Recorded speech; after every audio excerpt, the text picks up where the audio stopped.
Hey, Mark Kohler here, and I want to talk about the new mortgage interest deduction. And I'm not talking about mortgage interest on your rental property. Those are still fully deductible no matter how much the mortgage is or the value of the building or the mortgage itself. You're good. I'm talking about the mortgage interest deduction on your personal residence. So lots of new rules here, some grandfather provisions. You want to know the basics on this so that you can get the biggest write-off on your tax return. Let's break it down.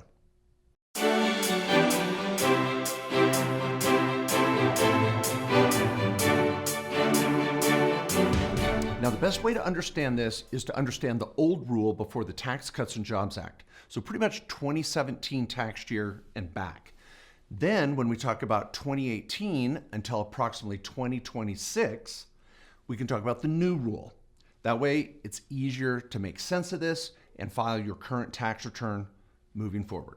Okay, a couple things before we dive into this. First, we're talking about itemized deductions. If you're going to be itemizing, you got to understand the mortgage interest deduction. If you're taking the new and larger and greater standard deduction, you don't even need to worry about this.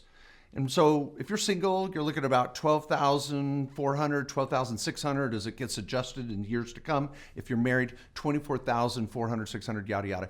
That's when you take the standard deduction.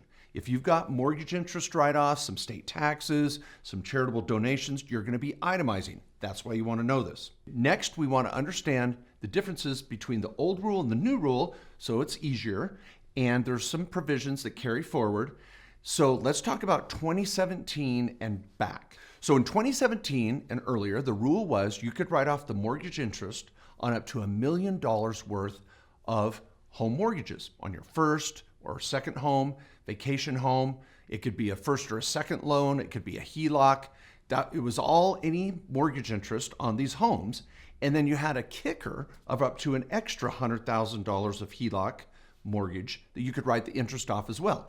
And these second loans and second mortgages, as they're often referred to, or HELOCs, you could throw in paying off some debt, go take a trip around the world. You could have all sorts of debt consolidation on these loans, and you had basically up to $1,100,000 worth of mortgages and the interest thereon. That was the write-off. Now let's talk about the new law, which is 2018 until 2026.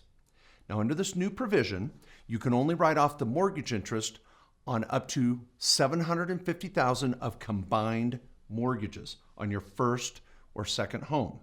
And there is no extra $100,000 of HELOC loan interest that you can throw on top of it. There's also some caveats on the type of debt. It has to be for the purchase of the home or improvements to the home. Now, you may say, okay, Mark, you're done. That's easy. I got it. Now, I want to go through 6 twists, if you will, on this new law that you're going to want to be aware of. Okay, twist number 1. And before I get there, it reminds me, make sure you get down in the description. I've got a blog article on this topic that links over to my blog, and I do videos and articles every week where you can read this, and in writing it might make a little more sense. This is a big topic. And also, make sure you subscribe and hit the bell icon because I'm shooting videos every week that are going to save you thousands of dollars throughout the year. This is not just during tax time, so subscribe. Now, twist number 1. Twist number 1 is HELOC interest is okay under this $750,000. So you can still go out and get a home equity line of credit moving forward as long as the money is used to improve the home. And if you had an old HELOC before this new law, you can write off the interest on that if it was used to improve the home. And so let's say you have a $500,000 mortgage and a $200,000 HELOC that we used to improve the home, and you incurred it before the new law, that's fine. If it was used to improve the home, all of that interest is deductible because it's still under $750,000 of debt. Number 2 twist, you cannot write off HELOC interest of any type, whether it was before the new law, after the new law. You cannot write off HELOC interest if it's there to consolidate debt. So you're paying off credit card debt, traveling around the world, maybe threw in a couple auto loans to get a lower interest rate, whatever.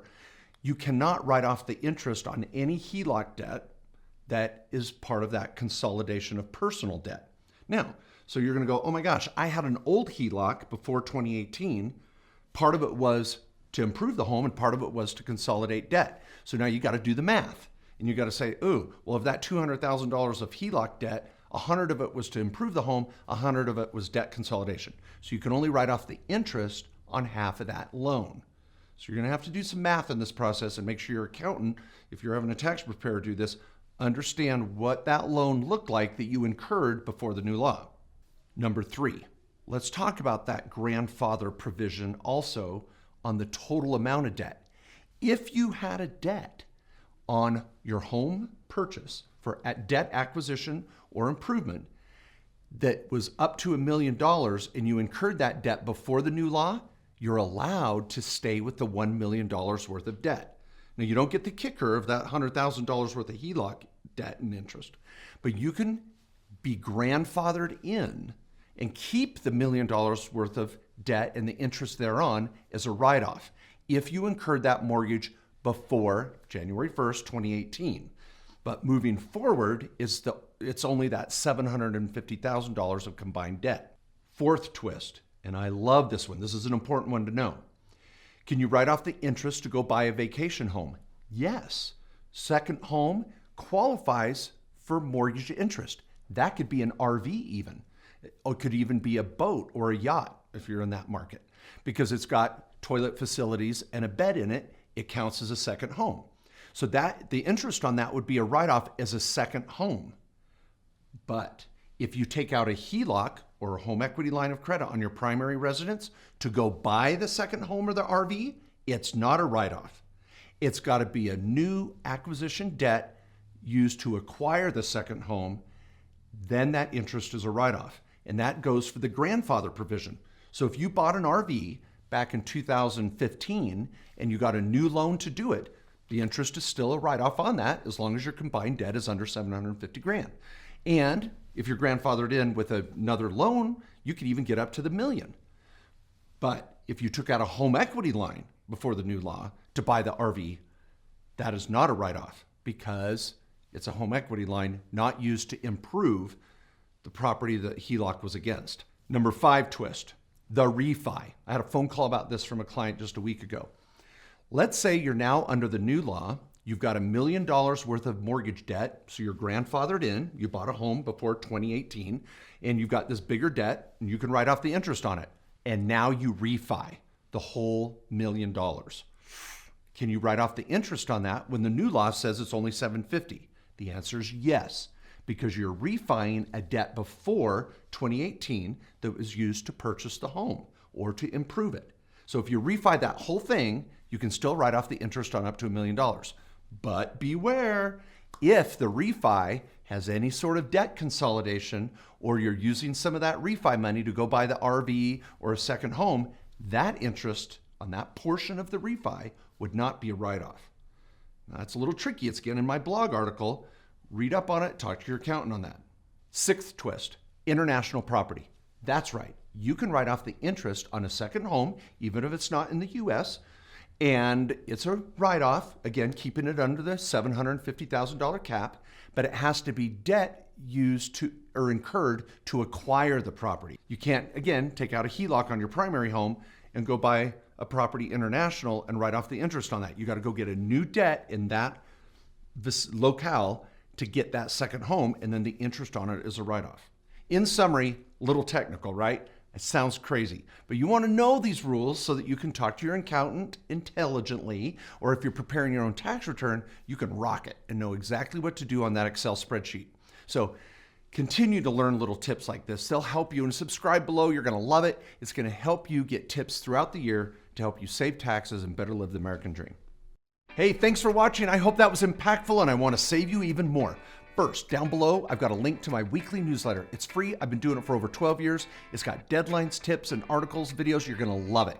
Number 2, please subscribe and click the bell. I shoot a new video every week, and throughout the year, I'm going to be giving you tips on ways to make money, and save taxes.